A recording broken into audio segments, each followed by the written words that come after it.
रामलीला मैदान में किसान मजदूर संगठन के नेतृत्व में जमा हो रहे किसानों के नेता और संगठन के कन्वेयर वीएम सिंह ने कहा है कि मोदी सरकार को या तो हमारी मांगे माननी होंगी या अगले चुनाव में जाना होगा। 200 से ज्यादा किसान संगठन एक जगह जुट चुके हैं और अपनी मांगों को लेकर आवाज बुलंद कर रहे हैं।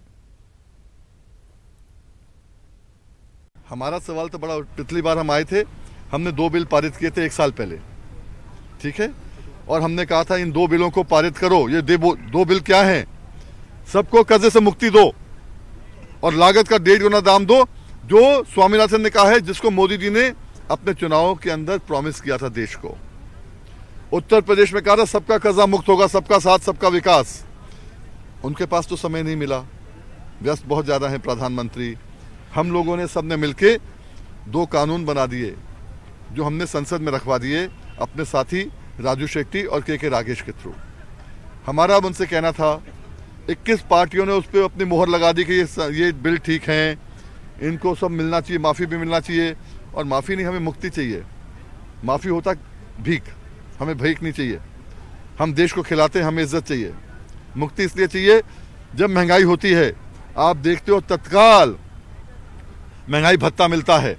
महंगाई भत्ते के अलावा वेतन आयोग बैठता है और पीछे से आपको 6 महीने, साल भर, 2 साल का रिकमेंडेशन डेट से पीछे से देता है।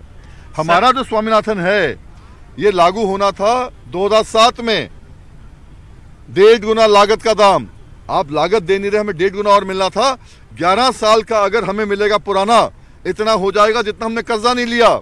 इसलिए हम मुक्ति की बात करते हैं। हम विधानसभा चुनाव के बावजूद प्रधानमंत्री मोदी पार्टी के प्रचार के साथ डिप्लोमेटिक इंगेजमेंट पर भी बराबर ध्यान दे रहे हैं और चुनाव का असर डिप्लोमेटिक इंगेजमेंट पर नहीं पड़ने दे रहे हैं।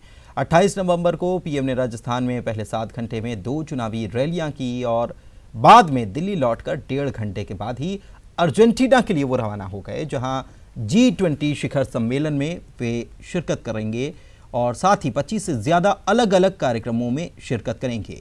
इससे पहले चुनाव के बीच में पीएम मोदी ने 14 और 15 नवंबर को सिंगापुर में पूर्वी एशिया शिखर सम्मेलन में हिस्सा लिया। इसके बाद 17 नवंबर को मालदीव का दौरा किया और देश लौटते ही पीएम छत्तीसगढ़ और मध्य प्रदेश के प्रचार में लग गए। 23 नवंबर से लगातार पीएम राजस्थान, मध्य प्रदेश, मिजोरम के विधानसभा चुनाव में प्रचार में व्यस्त भी रहे।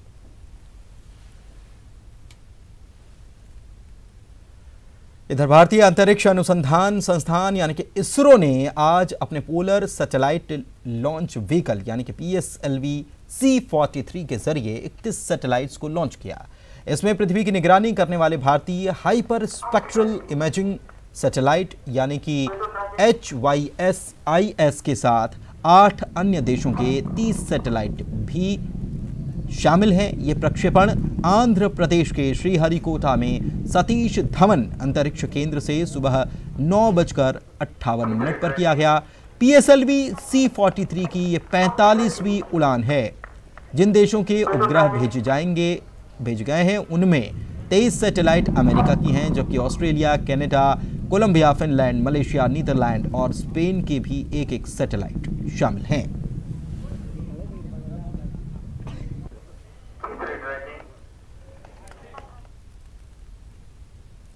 और इधर बॉलीवुड अभिनेता सलमान खान के खिलाफ कोर्ट को गुमराह करने के मामले में आज जोधपुर कोर्ट में बहस होनी है। सलमान के खिलाफ विचाराधीन धारा 340 के 2 प्रार्थना पत्रों पर CJM ग्रामीण कोर्ट में सुनवाई के बाद बहस के लिए आज की तारीख तय की गई थी। कोर्ट को गुमराह करने के अपराध में अधिकतम 7 साल की सजा का प्रावधान है और इन दोनों प्रार्थना पत्रों को लेकर भी सलमान की मुसीबत बढ़ती जा रही है। सलमान पर आरोप है कि उन्होंने कोर्ट में एक आवेदन देकर यह बताया कि उनकी तबीयत ठीक नहीं है और वे पेशी पर नहीं आ सकते, लेकिन ठीक उसी दिन सलमान कश्मीर की वादियों में फिल्म बजरंगी भाईजान की शूटिंग करते हुए नजर आए। इस मामले को लेकर वन अधिकारी ललित बोड़ा ने अर्जी पेश कर सलमान के खिलाफ कोर्ट को गुमराह करने का केस दर्ज करने की अपील की थी।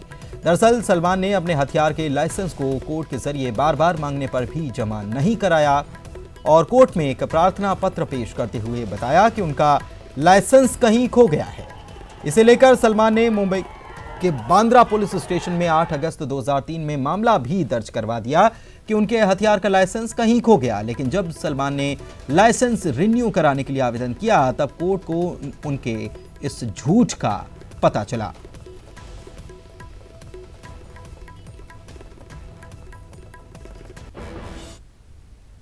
और चलिए आगे बढ़ते हैं, बात कोरबा की करते हैं। कोरबा से एक खबर है, इंडिया टीम ट्रायल और रिनाउड शूट। कोरबा की श्रुति यादव ने इसमें क्वालिफाई किया है। 10 metre air pistol shooting championship के लिए उनका चयन हो चुका है।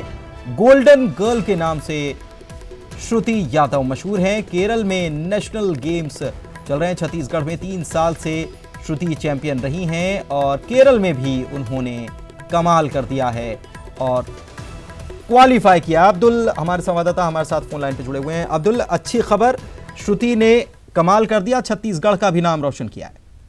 जी निश्चित तौर पर पुनीत जी, जो गोल्डन गर्ल के नाम से जो मशहूर है श्रुति यादव जो है वो उसने त्रिवेंद्रम में जो आयोजित अभी चल रहे हैं नेशनल शूटिंग चैंपियनशिप में वहां पर 10 मीटर एयर पिस्टल प्रतियोगिता में 549 अंक अर्जित करते हुए ये इतिहास रचा है और नेशनल टीम के लिए क्वालिफाई की है। शुक्रिया आपका इस तमाम जानकारी के लिए।